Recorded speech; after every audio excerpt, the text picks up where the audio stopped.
Okay. अ, नमस्कार. आपल्या पहिल्या लाईव्ह मध्ये आणि आपण जो थोड्या दिवसापूर्वी पोस्ट टाकली होती की आपण ह्या दोन्ही जातींसंदर्भात काय तुमचे प्रश्न असतील तर त्यांना उत्तर द्यायचा प्रयत्न करू. तर त्या पोस्टच्या अनुषंगाने आपण हे लाईव्ह घेतोय.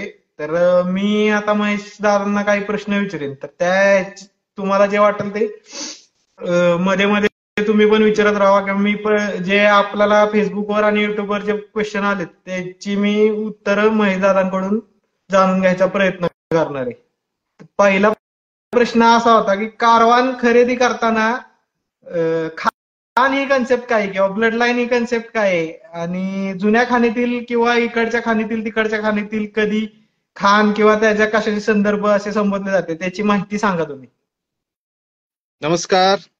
माझं नाव महेश माने. मी सांगलीचा आहे. मी सुद्धा हाऊंड लवर आहे. कारवान, पश्मी ह्याच्यामध्ये फार माझी आवड आहे.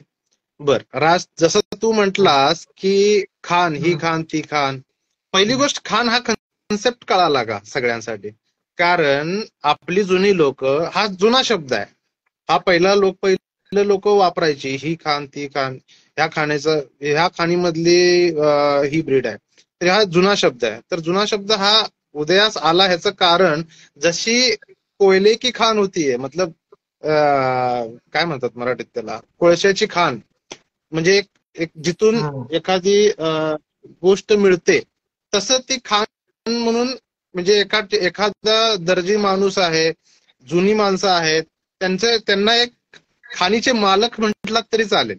मग तिथून त्यांच्याकडनं जे चांगल्या प्रकारचे कारवान तयार झाले, तर त्या कारवान त्यांच्या खाणीतून तयार झाले, हा असा कन्सेप्ट आहे त्याचा ऍक्च्युली. आणि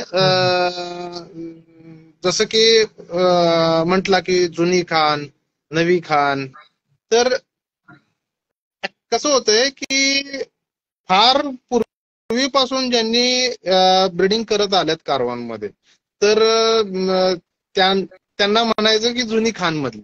पण ऍक्च्युली तसं, हा कन्सेप्ट थोडा कन्फ्युजिंग आहे. मी काय म्हणतो, ही खान हा प्रकारच सोडून द्या. खान कशाला पाहिजे तुम्हाला काय पाहिजे? सुरेख चांगलं कारवान, तेही चांगल्या दर्जाचं, चांगल्या पद्धतीचं, आपल्याला सगळ्यांना आवडेल असं. आणि ते कारवान अशा पद्धतीचं असावं की ते ऑलराऊंडर असावं, जेणेकरून जे पर्पज साठी आपण आजपर्यंत पिढ्या आपल्या लोकांनी काशवान पाळले, कारवान असू दे, पश्मी असू दे, हाऊंड मधले जेवढे काही ब्रीड्स असतील, तर ते जे आपण पाळले काही पर्पजने पाळले होते. प्रत्येकाने काहीतरी एक त्याच्या मागे एक धोरण होतं. काही नादिष्ट लोक होती, त्यांना आवड होती म्हणून त्यांनी पाळलं. पण किती जरी झालं, आवड जरी असली तरी तो त्या एक पर्पजनच ते पाळत होता. तर साधारण जी कारवांची जी खासियत आहे, त्या हिशोबानं प्रत्येकानं आपापल्या पद्धतीनं ब्रीडिंग केलं, पैदाश केली, आणि त्यातून जे आउटपुट आलं, समजा आता राज आहे, तर साताऱ्याचे राज हे त्यांची खान, म्हणजे काय, त्यांनी केलेले ब्रीडिंगचे डॉग, आणि त्यांच्याकडनं ती ब्रीडिंग आलेली लाईन, त्याला म्हणायची ती त्यांची खान. हा कन्सेप्ट आहे थोडक्यात. आय थिंक खान हा विषय, कन्सेप्ट क्लिअर झाला असेल. जुना नवीन हा विषय सोडून द्या, कोणाकडून आलंय हे इम्पॉर्टंट आहे. विचार की काय पुढचं विचारत होते. दुसरा प्रश्न असा होता की आपल्या महाराष्ट्रात नक्की श्वानाच्या जाती किती आहेत आणि अच्छा, कोणत्या कोणत्या आता बर. आपल्याला बघायला मिळतात? श्वानाच्या जाती तशा बघितलं तर, मोस्टली बघितलं तर कारवान, पश्मी, महाराष्ट्राचे स्पेशली बघितलं तर कारवान आणि पश्मी फोकसमध्ये आहेत. आणि बाकीच्या जे ब्रीड आहेत त्या प्रत्येकानं आपापल्या पद्धतीनं एक नाव ठेवून, पद्धतीनं आपले म्हणजे म्हणतात ना, शोधून काढलेले आहेत. तर हे बघा, जसं डॉग मध्ये किंवा माणसामध्ये, चला मी म्हणतोय श्वानाचा विषय हा लांबचा ठेवूया. पहिलं मला सांगा, माणूसच आहे, बरोबर आहे. मग ते लातूरकर असू दे, नाहीतर पंढरपूरकर असू दे, सांगलीकर असू दे, साताराकर असू दे, बारामतीकर असू दे, म्हणजे जसं प्रत्येकाला त्याची लँग्वेज सोयीची वाटते, तसं त्यानं त्याच्या पद्धतीनं ते नावं ठेवलेली आहेत. तर ह्या ब्रीड ज्या आहेत ह्या कॉमनच आहेत. फक्त मेन जे आहे, बेस आहे, तो कारवान पश्मी आहे. त्या गोष्टी विषय आहे. मला तर बाकीच्या ब्रीडमध्ये काय एवढं मी बोलण्यात इंटरेस्टेड नाही. कारवान आणि पश्मी ह्या बाबतीत काय असेल तर बोला. अजून एक तासात प्रश्न होता की जानवळ पश्मी आणि आपले पश्मी ह्या वेगवेगळ्या जाती आहेत का कसं काय नक्की त्या दोन्हींची त्याच जानवळ प्रश्नाला लागून पश्मी प्रश्न होता. आणि आपलं पश्मी आता हा हॅलो हा येतोय आवाज बोल. हा तर मी माझा व्ह्यू ठेवतोय. कसं असतंय प्रत्येकाचा व्ह्यू सेम असावा असं नाहीये.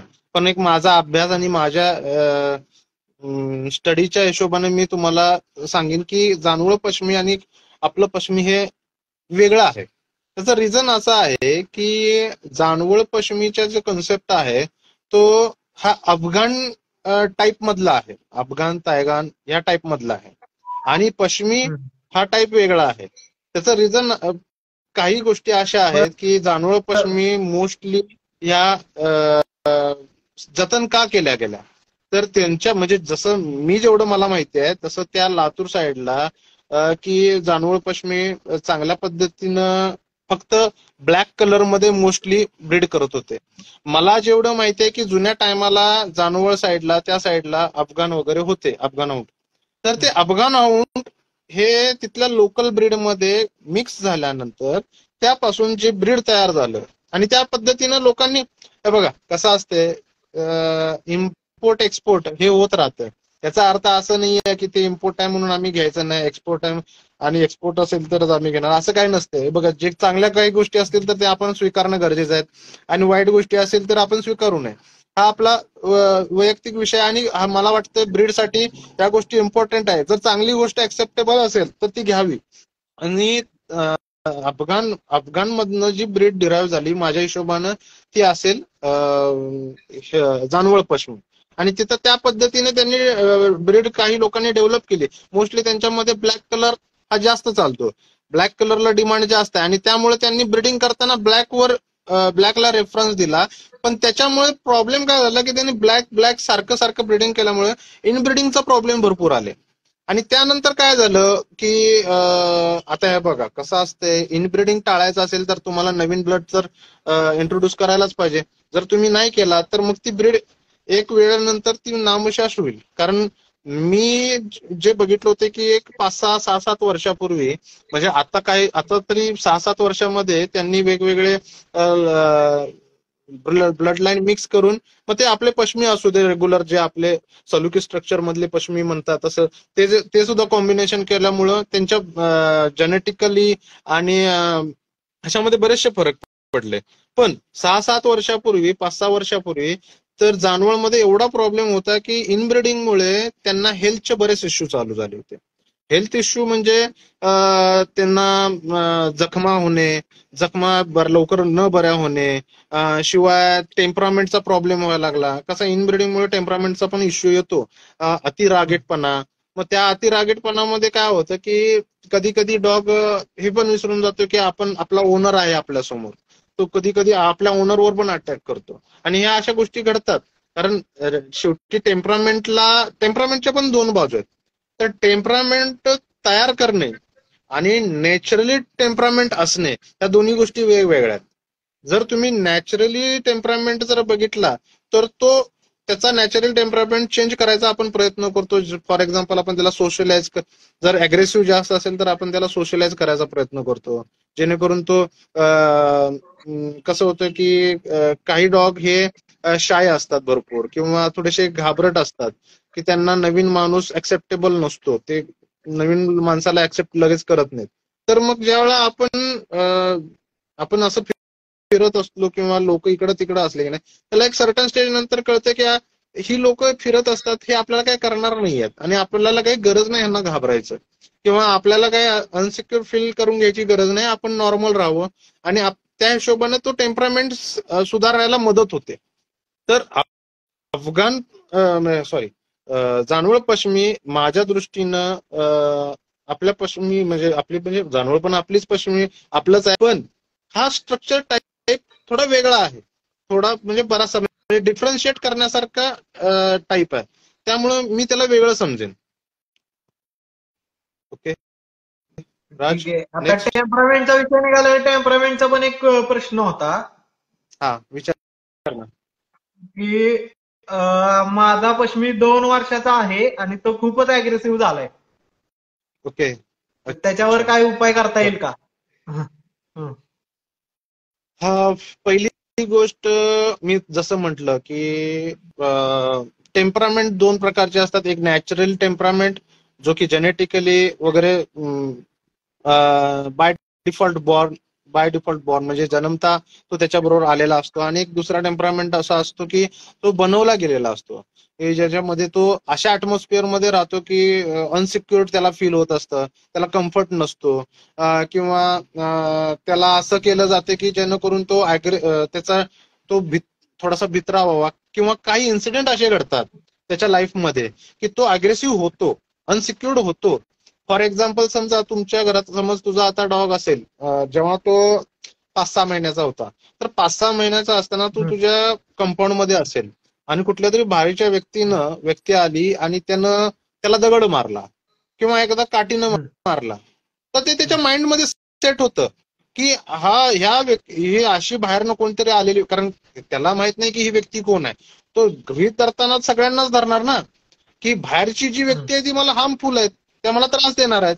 मग तो त्या माइंडसेट एक असा होतो की बाहेरच्या व्यक्तीनं मला मारलं, मला लागलं, आणि ते त्याच्या माइंडसेट मध्ये बसतं, आणि तो एक त्याचा माइंडसेट असा असतो की तो बाहेरचं कोणी जरी आलं ते माझ्यासाठी घातक आहेत, आणि माझं प्रोटेक्शनसाठी मी त्याला अग्रेसिव्हली राहणं गरजेचं आहे. तर त्या हिशोबानं तो त्याचा टेम्परामेंट तयार होतो. आणि काय होतं काही वेळा, म्हणजे टेम्परामेंट जर तुम्हाला चेंज करायचे असतील तर नॉर्मली कसं असते, एक 7-8 महिने किंवा 5-6 महिने, 7-8 महिने ह्या रेंजमध्येच तुम्हाला टेम्परामेंट चेंज करायचा जास्त स्कोप असतो. कारण ह्याच्यामध्ये ते लगेच ऍक्सेप्ट करतात की तुम्ही जसं त्यांना ठेवता, जसं त्या पद्धतीनं त्यांना वागणूक देतात, त्या पद्धतीनं ते लगेच ऍक्सेप्ट करतात. पण एक सर्टन स्टेज नंतर झाल्यानंतर, जवळजवळ 1.5-2 वर्षानंतर हा टेम्परामेंट चेंज करणं एवढं पॉसिबल नाही आहे. हा, नथिंग इज इम्पॉसिबल, पण त्याच्यासाठी तुम्हाला तेवढे एफर्ट्स द्यावे लागतील. पण काही अशा गोष्टी आहेत ज्या असं वाटतं की करायला नाही पाहिजे. म्हणजे जर समजा अति अग्रेसिव्ह असेल तर काही वेळा असं सजेशन देतात की त्याच्या टेस्टिकल्स काढून टाका. कारण काय असतं, टेस्टिकल्स मध्ये हे हार्मोनल जो विषय असतो, टेस्टोस्टेरॉन जर वाढला तर अग्रेशन वाढतं. जर तुम्ही त्याचे टेस्टिकलच काढलाय तर टेस्टोस्टेरॉन वाढायचं प्रमाण कमी होऊन जातं आणि त्याचा अग्रेसिव्हनेस कमी होऊन जातो. म्हणून मोस्टली म्हणतात जर अग्रेसिव्ह असेल तर त्याचे टेस्टिकल्स काढावेत. पण ऍक्च्युली मला हा थोडस बरं वाटत नाही, कारण नॅचरली देवानं एखाद्या डॉगला ठेवलंय तर त्याला त्याच्या नॅचरली रूपामध्ये ठेवावं. त्याला कशाला, कारण ऍक्च्युली टेस्टिकल्स काढताना सुद्धा काही एवढं सोपं काम नाहीये. त्याला भूल द्यावी लागते. भूल देऊन कसा डोसेज वगैरे, हा ठीक आहे, त्या बाबतीत डॉक्टर वगैरे प्रॉपरली करतील, पण ती एक रिस्कच आहे, बिनकामाची घ्यायची रिस्कच आहे. तर त्याच्यापेक्षा तुम्ही काय करा की लहानापासूनच त्याला सोशलाइज करा. जर तुम्हाला त्याला सोशलाइज करता जमलं तर बघा, जेणेकरून तो जास्तीत जास्त लोकांच्या कॉन्टॅक्टमध्ये यावं. हा, बरं, आता ह्याच्यामध्ये एक विषय असा आहे की काही लोकांचं असं म्हणणं असतं की त्यानं सिक्युरिटी चांगल्या पद्धतीने केली पाहिजे, आणि बाहेरच्या माणसाबरोबर ज्यावेळेला तो अप्रोच होईल नवीन माणसाबरोबर तर त्याने अग्रेसिव्हली राहिलं पाहिजे, बरोबर. पण ही गोष्ट आहे ती योग्य आहे. पण काही लक्षात ठेवा की प्रत्येक डॉग हा त्याचा स्वतःचा एक स्वभाव घेऊन जन्माला येत असतो. असं काही नाही की कन्फर्मली तुम्ही सांगू शकता की नाही हे असं होईल. हा, हे कधी होईल, समजा त्याच्या पॅरेंट्सची लाईन म्हणजे ब्लड लाईन ह्या दोन्ही बाजूने, मदर आणि फादर ह्या दोन्ही बाजूने अग्रेसिव्ह असतील तर साहजिकच, जसं की एक 2 आई वडील जसं मला आहे काय अग्रेसिव्ह होणार आहे. पण समजा ज्या वेळा फादर अग्रेसिव्ह असतो आणि मदर शाय असते, त्या कंडिशन मध्ये तुम्ही जजमेंट घेऊ शकत नाही की पिल्लं जी होणार आहेत ती शाय होणार आहेत काय अग्रेसिव्ह होणार आहे. 2-3 महिन्यापर्यंत जजमेंट घेणं हे घेऊ शकता, पण तुम्ही कन्फर्मली नाही बोलू शकत की ते त्याच टेम्परामेंटचे होतील. त्यांना एक 6-7 महिने, 7-8 महिने जावे लागतात, त्यानंतर तुम्हाला टेम्परामेंट कळेल त्याचं. असं आहे. तर साधारण जसं की तू राजेश म्हटलंस की तुझा मेल 2 वर्षाचा आहे आणि तो फार अग्रेसिव्ह आहे, तर पहिली तर तू ट्रायल हे करायला पाहिजेस की त्याला सोशलाइज करता येते का बघणं गरजेचं आहे. तू त्याला घेऊन जा ऑन रोड, रोज त्याला पब्लिक मधनं फिरव. त्याचा जो एक फॅक्टर आहे फिअर फॅक्टर, तो जातोय का बघ. जर तो जात असेल तर दॅट्स गुड. कारण का असते बरेचसे डॉग हे काही रिझन्स मुळे अग्रेसिव्ह असतात. म्हणजे थोडक्यात काय की तुम्हाला जर कुणीतरी हार्म केलंय तर तुम्ही डोक्यात ठेवता ना की मला अशा अमुक अशी दिसणारी व्यक्ती मला हार्मफुल आहे, मी त्याच्यापासून लांब राहिलो पाहिजे. सेम कन्सेप्ट आहे डॉग मध्ये सुद्धा हा असतो. तर त्याच्यासाठी तुम्हाला त्याचा बिहेवियर चा अभ्यास करायला पाहिजे की तो ऍक्च्युली रिॲक्ट कधी होतोय. तो सगळ्यालाच रिॲक्ट होतोय का स्पेसिफिक लोकांसाठी रिॲक्ट होतोय. तर दुसरी जशी कंडिशन म्हणलं की लहान मुलांना, काही डॉग आहेत ते लहान मुलांना अग्रेसिव्ह असतात, अटॅकच करतात डायरेक्ट.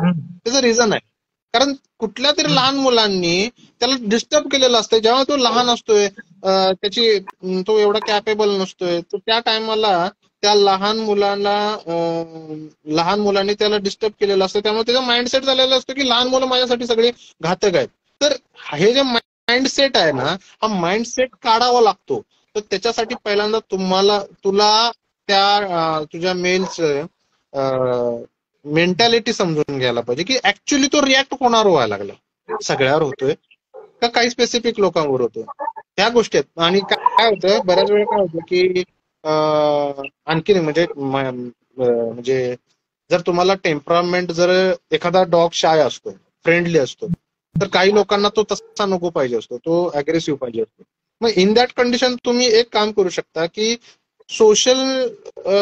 त्याला सोशलाइज करू नका.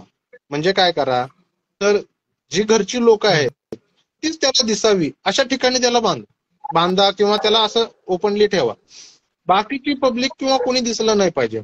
आणि इन नाईट, रात्रीच्या टायमाला तुम्ही त्याला बाकीच्या ठिकाणी सोडा, म्हणजे जिथं अननोन पर्सन येऊ शकतात किंवा काही होऊ शकतं. तर कसं असते कधी कधी रात्रीच्या टायमाला काही गोष्टी अशा घडतात की त्याच्या माइंडसेट मध्ये बसतात की रात्रीच्या टायमाला कोणीतरी येऊन आपल्याला त्रास देतं. तर मग तो एक माइंडसेट होतो की मला रात्रीच्या टायमाला डोळे एकदम ऍक्टिव्ह राहायला पाहिजे, कारण कुणीतरी मला त्रास देऊ शकतो किंवा इथं माझ्या घरच्यांना किंवा कोणाला तरी सिक्युरिटी म्हणून पाहिजे. ह्या कंडिशन मध्ये त्याचा हे बघा शेवटी माइंडसेट आहे, त्या डॉगचा काय माइंडसेट आहे त्याच्यावर त्याचं सगळं डिपेंड आहे. मग तो माइंडसेट चेंज करण्याची तुमची कॅपेबिलिटी पाहिजे की तुमची माइंडसेट कसा चेंज करावा. ओके, हा प्रश्न उत्तर आय थिंक ठीक आहे. दुसरं आणि काय? आणि आपला सगळ्यात आवडता पण प्रश्न आलाय, पण त्याचं उत्तर आता आपल्याला द्यायचं नाहीये. आपण ह्याच्यावर डिटेलमध्ये व्यवस्थित, बहुतेक मी तिकडे येऊन किंवा तू इकडे आला तर व्हिडिओ बनवू. पश्मी आणि सलुकी यांच्यात फरक, पश्मी आणि सलुकी एकच एका वेगवेगळे, पण त्याचं उत्तर आपण आता नाही द्यायचंय. आपण याच्यावर डिटेलमध्ये व्यवस्थित चांगला व्हिडिओ बनवू पुढे पुढे. आणि दुसरा एक प्रश्न म्हणजे अजून एक प्रश्न होता की पश्मी आपण अपार्टमेंट मध्ये ठेवू शकतो का, आणि म्हणजे ठेवलं तर काय त्याचे म्हणजे हे होऊ शकतात का, ओके, किंवा कुठल्या लाईनचे पश्मी ठेवायला असं पण त्यांनी विचारलं होतं. नाही, ऍक्च्युली ना हे जो कॉन्सेप्ट आहे ना, लाईन बिन हे ज्या गोष्टी आहेत ना, एक सर्टन ठिकाणी मॅटर करतात, सगळ्या ठिकाणी मॅटर करत नाहीत. अपार्टमेंट मध्ये ठेवू शकता 100%. आता तू कसा टेम्परामेंट विषयामध्ये जाणार नाही, कारण बऱ्याचशा गोष्टी टेम्परामेंट मध्ये सांगितल्यात मी. ठीक आहे, तर अपार्टमेंट मध्ये आपण हाऊन ठेवू शकतो, नो प्रॉब्लेम. पण कसं असते सांगतो तुम्हाला, ईच आणि कुठलाही डॉग असू दे, प्रत्येक डॉगची एक एनर्जी असते. म्हणजे फॉर एक्झाम्पल चला कसं असतं माहिती, डॉगचं बिहेवियर आणि ह्युमनचं बिहेवियर काही वेगळं नसतं. पण मी तुम्हाला ऍज एक एक्झाम्पल देतो. समजा लहान मुलगा आहे जो एका ठिकाणी बसत नाही कधी, म्हणजे ऍक्टिव्ह वाला, म्हणजे त्याच्या अंगात एवढी एनर्जी आहे ना, तो एका ठिकाणी असं गप बसत नाही. तर पॅरेंट्सना प्रॉब्लेम समजतो की अरे यार हा एवढा दमवतो, हा एकटा असं शांत बसत नाही, फार दंगा घालतो.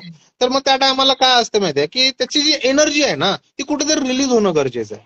म्हणजे तो त्याचा कुठेतरी त्यानं एक दम निघला पाहिजे. एकदा दमला म्हणजे एखादी गोष्ट आहे जी करायची इच्छा आहे, म्हणजे सगळ्यांनी बांधून ठेवलंय, मला करायचंय पण मला बांधून ठेवलंय, असा प्रकारचा जो कन्सेप्ट आहे ना त्या कन्सेप्ट पासून वाचलं पाहिजे. तर जर तुम्ही त्या मुलाला सकाळ संध्याकाळ एक स्पेसिफिक त्याच्या पद्धतीने त्याची एनर्जी रिलीज जर करून ठेवत असाल तर त्याला कुठंही ठेवू शकता तुम्ही, कुठंही. फ्लॅट कशाला, तुम्हाला कुठं ठेवायचं तिथं ठेवू शकता. पण कंडिशन ही आहे की सकाळ संध्याकाळ किंवा वन टाइम मिनिमम त्याच्या एनर्जी जो आहे तो एनर्जी रिलीज होणं गरजेचं आहे.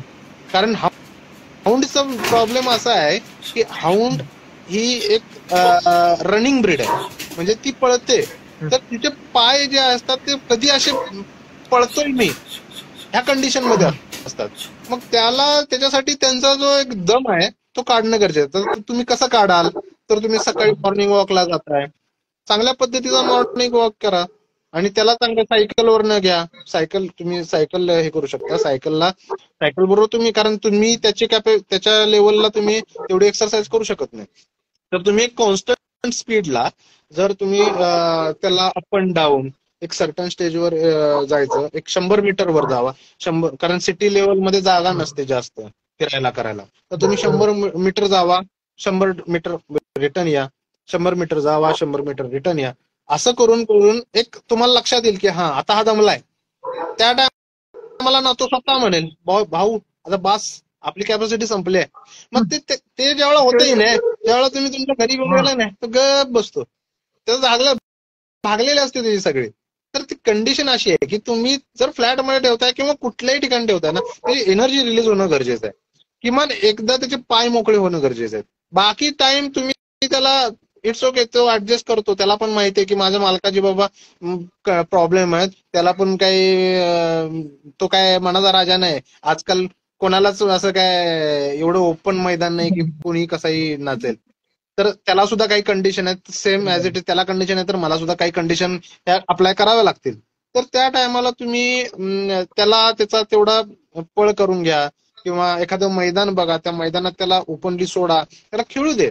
किंवा त्याच्यावर एखादा दुसरा एक पार्टनर डॉग बघा की जो त्याच्याबरोबर पळेल, त्याच्यावर खेळेल. त्याचा एक दम निघला पाहिजे. एकदा दम निघला की तुम्ही बघाल की तो तुमच्या घरात आहे ना कुठल्याही कोपऱ्यामध्ये जरी दिलात की नाही निवांत गप शांत पडेल. कारण त्याला माहिती आहे अपना टाइम आएगा, अपने को सुबह जाके अपना पूरा निकलना है, तो उसके लिए वेट करना है. ठीक आहे. तर तुम्ही कुठल्याही कंडिशन मध्ये हाऊन देऊ शकता. जस्ट तुम्हाला ह्या काही गोष्टी समजून घ्याव्या लागतील. म्हणजे थोडक्यात काय, जसं तुमचं मुलगा आहे, लहान मुलं आहे, घरात आहे, त्याची भावना तुम्हाला समजायला लागते. त्याला काय पाहिजे काय नाही, तर त्याची ती पुरवलं पाहिजे. तर तेवढं तुम्ही तसं त्याला पुरवलं पाहिजे. त्याच्या काही नीड आहेत, बेसिक नीड, सगळ्या कोणाच्याच पुरल्या जात नाहीत, पण बेसिक नीड आहेत ना त्या तुम्ही पुरवल्या पाहिजेत, असं माझं म्हणणं. ठीक आहे. आणि काय एक लास्ट क्वेश्चन विचारतो आणि ते तुझ्याशी रिलेटेड आहे म्हणून विचारतो की गोचिडांसाठी डिक्स किंवा फ्लीज खूप होतात, पश्मिला जास्त होतात. त्याच्यासाठी कुठले प्रॉडक्ट चांगले आहेत आणि म्हणजे बाकी काय उपाय केले पाहिजेत मेन? ओके,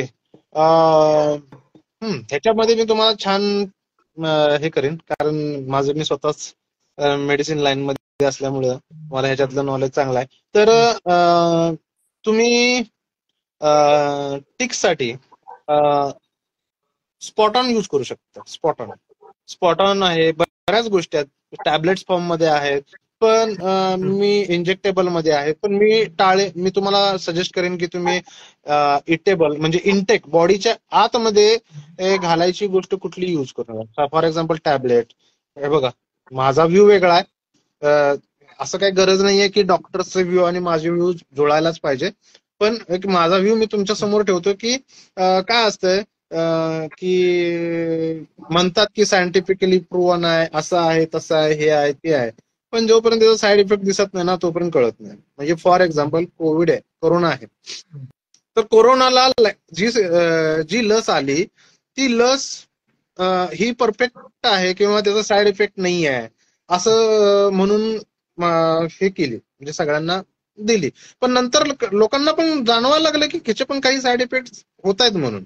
आणि कसं असतंय, ज्या वेळा सायंटिफिकली सगळा हे घेतल्याशिवाय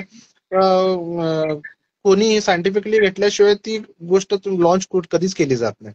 पण काही गोष्टी ना ह्या वेळेनंतर कळतात, सगळ्या गोष्टी एकदम नाही कळत. तर त्यामुळं मी सजेस्ट करेन की तुम्ही डॉगला इनटेक करेल म्हणजे बॉडीमध्ये जाईल अशी कुठली मेडिसिन यूज करू नका. मोस्टली स्पॉटॉन यूज करा, रीड यूज करा. पण रीड सुद्धा हार्ड आहे. कधी कधी काय होतं, रीड चा जर डोस चुकीच्या पद्धतीने वापरला तर त्याचे साईड इफेक्ट भरपूर होतात. तर स्पॉटॉन हा एक सेफ आणि सिक्युअर प्रोडक्ट आहे. मग बऱ्याच कंपनीचे येतात ते स्पॉटॉन. तर तुम्ही त्याच्यामध्ये कसं आहे, फक्त त्या स्पॉटॉनचा यूज प्रॉपर जमला पाहिजे. बऱ्याच जणांना जमत नाही. त्याच्यामध्ये काय असते की स्पॉटॉनचा जे कंपनीने दिलेलं असतं की म्हणजे मी सांगतो थांबा तुम्हाला,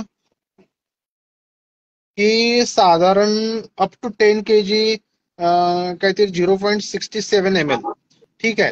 नंतर 10 to 20 kg 1.34 ml, नंतर 20 to 40 kg ला 2.60 ml आणि 40 to 60 kg ला 4.2 ml, 4.02 ml.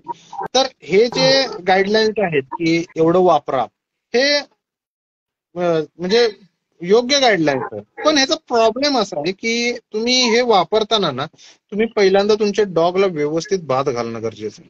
काय होतं, बऱ्याच वेळा लोक काय करतात की स्पॉटॉन आणतात पण ते वापरायचं कसं माहित नसतं. ते डायरेक्टली आणतात, ते लगेच बॉडीवर सोडतात. पण ह्याच्यामध्ये प्रॉब्लेम काय होत माहितीये, डॉगच्या बॉडीवर डस्ट असते किंवा बऱ्याचशा काही गोष्टी असतात. तर ती डस्ट आहे ना, काही पार्ट त्या शेवटी ते एक लिक्विड बेसमध्ये आहे, तर काही पार्ट हा ऑब्झर्व करून घेतात. आणि म्हणजे समजा 100% जर आपण सोडलंय तर त्यातला एक 30% का होईना, 30-40% किंवा 20-30 ऍज बेसिस ऑफ की जो डॉग किती कुठल्या पद्धतीनं त्याच्या अंगावर डस्ट आहे. तर 30-40% तर त्याची लिक्विड हे डस्ट ओढून घेते. तर त्यामुळे काय होतं, तो डोस अप्लाय प्रॉपरली होत नाही. शिवाय जेव्हा डोस वापरला जातो त्यावेळेला डॉग हा उभारलेला व्यवस्थित असावा, जेणेकरून सेंटर मध्ये जेव्हा डोस दिला जातो तेव्हा तो व्यवस्थित पद्धतीने स्प्रेड होणं गरजेचं आहे. तर स्पॉटॉन हा फिप्रोनिल हा घटक आहे, फिप्रोनिल मेथोप्रिन हा घटक आहे त्याच्यात. तो काय करतो, तर तो डॉगच्या बॉडीवर जे ऑइल असतं, नॅचरल ऑइल असतं, तर त्या नॅचरल ऑइल मध्ये मिक्स होतं. आणि नॅचरल ऑइल मध्ये मिक्स झाल्यामुळे तो पूर्ण बॉडी कव्हर करतो.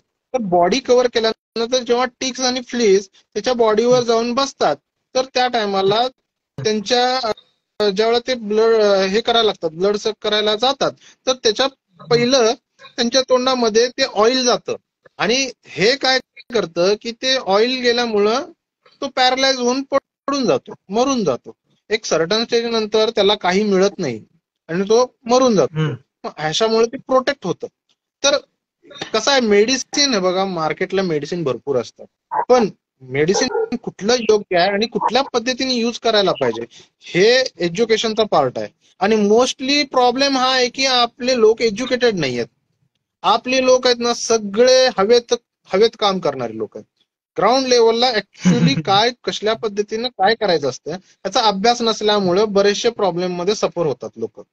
तर तुम्ही स्पॉटॉन यूज करा, बऱ्याचशा कंपनीचे आहेत, माझ्या सुद्धा कंपनीचा आहे. मी काय पण इथं ऍडव्हर्टायझिंग साठी आलेलो नाही. त्यामुळे तुम्ही फाइंड आउट करा कुठलं पाहिजे, काय पाहिजे. सगळ्या कंपनीचे आहेत, सगळ्या कंपनीचे चांगलेच आहेत. फक्त तुम्हाला कसं वापरता येतं, काय येतंय त्याच्यावर डिपेंड करतं. शिवाय तुम्ही डॉक्टरांचा सल्ला या बाबतीत घेऊ शकता, कारण डॉक्टर रेग्युलरली ह्याच्याशी रिलेटेड असतात, ते तुम्हाला चांगल्या पद्धतीने गाईडलाईन करतात. ठीक आहे. आणि काय याच्या व्यतिरिक्त काय नाही, आता बऱ्यापैकी आपण प्रश्न सगळे कव्हर केले जेवढे आले होते तेवढे. परत अजून पुढचे काय आले तर आपण असं दर आठवड्याला बघू, शक्यतो करायचा प्रयत्न करू. मला बाकी वाटतं प्रश्नासंदर्भात कसं झालंय, कॅमेऱ्याकडे बघून बोलणं म्हणजे थोडंसं अफोर्ड वाटतं. सर समोरासमोर असं कसं कम्फर्टेबल वाटतं. तरी सुद्धा प्रयत्न केलाय. समोरच्या टॉपिक तर आपण चांगले व्हिडिओ बनवतो, चांगले डिटेलमध्ये व्हिडिओ, म्हणजे आता पश्चिमी सलुतीचा टॉपिक आहे किंवा बाकी अजून इतर टॉपिक आहेत केनलचा व्हिडिओ, ते डेंजर आपण समोरासमोर भेटले बनवूया. किरकोळ जे प्रश्न आहेत ते आपण लाईव्हच्या माध्यमातून उत्तर द्यायचा प्रयत्न करू इथून पुढे. अच्छा अच्छा, ओके ओके, ठीक आहे, चालेल. Okay, bye. आमचं एक मिनिट, धन्यवाद. माझं सुद्धा युट्यूब चॅनल आहे, ते पण कधीतरी जाऊन चेक करा. ठीक आहे, चालेल. हो, महेश दादांनी पण चांगले व्हिडिओ टाकले, ते जाऊन कधी पण चेक करा. मी लिंक टाकतोच त्या व्हिडिओच्या खाली. ओके, चलो बाय. चालेल, बाय, धन्यवाद.